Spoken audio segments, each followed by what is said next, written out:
MC റോഡിൽ തകർന്ന ഏനാത്തു പാലത്തിന് പകരം ബദൽ യാത്രാ സൗകര്യമൊരുക്കുന്നതിനായുള്ള ബേലി പാലത്തിന്റെ നിർമ്മാണമാണ് സൈന്യം ആരംഭിച്ചത്. KSTPയുടെ നേതൃത്വത്തിൽ നടത്തിവരുന്ന അടിത്തറയുടെയും സമീപനപാതയുടെയും നിർമ്മാണ ജോലികൾ ഇനിയും പൂർത്തിയാകാനുണ്ട്. ഇത് പൂർത്തിയായാലുടൻ സൈന്യം പൂർണ്ണതോതിൽ നിർമ്മാണ ജോലികൾ ഏറ്റെടുക്കും. നിർമ്മാണത്തിലായുള്ള സാധനങ്ങൾ സൈന്യം വിവിധ കേന്ദ്രങ്ങളിൽ നിന്ന് ഏനാത്തേക്ക് എത്തിച്ചു തുടങ്ങി.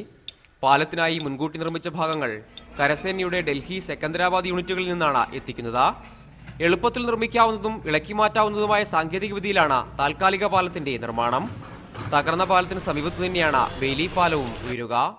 സാധ്യമായ എല്ലാവിധമായ കേന്ദ്ര സേനയെ ഉപയോഗിച്ചുകൊണ്ടും അതുമായി ബന്ധപ്പെട്ടുകൊണ്ടും അതുപോലെ തന്നെ മറ്റ് പുതിയ പാലത്തിന് ഈ രണ്ടും ഒരേ രൂപത്തിൽ തന്നെ ഇതിൻ്റെ വർക്ക് നീക്കുന്ന ഒരു കാഴ്ചയാണ് നമുക്ക് ഇപ്പം കാണുവാൻ വേണ്ടി കഴിയുന്നത്. 60 സൈനികരെയാണ് പാലം പണിക്കായി നിയോഗിച്ചിരിക്കുന്നത്. ഇതിൽ 35 പേർ ഇതിനകം ഏനാത്ത് എത്തി. ബസ്സും ചരക്കു വാഹനങ്ങളും ഒഴികെയുള്ള മറ്റെല്ലാ വാഹനങ്ങൾക്കും കടന്നുപോകാവുന്ന തരത്തിലായിരിക്കും ബേലി പാലത്തിന്റെ നിർമ്മാണം. നിർമ്മാണ ചെലവ് പൂർണ്ണമായും സംസ്ഥാന സർക്കാരാണ് വഹിക്കുന്നത്. 80 ലക്ഷത്തിനും 1 കോടിക്കുമിടയിലാണ് നിർമ്മാണ ചെലവ്. ഒരു സമയം ഒരു വാഹനം എന്ന രീതിയിൽ ഗതാഗത നിയന്ത്രണത്തോടെയായിരിക്കും പാലം തുറന്നു നൽകുന്നത്. ഏനാത്ത് പാലത്തിന്റെ ബലക്ഷയം സംഭവിച്ച തൂണുകൾ പുതുക്കി പണിയുന്നതിനുള്ള ജോലികളും പുരോഗമിക്കുന്നുണ്ട്. മീഡിയ 1 പത്തനംതിട്ട.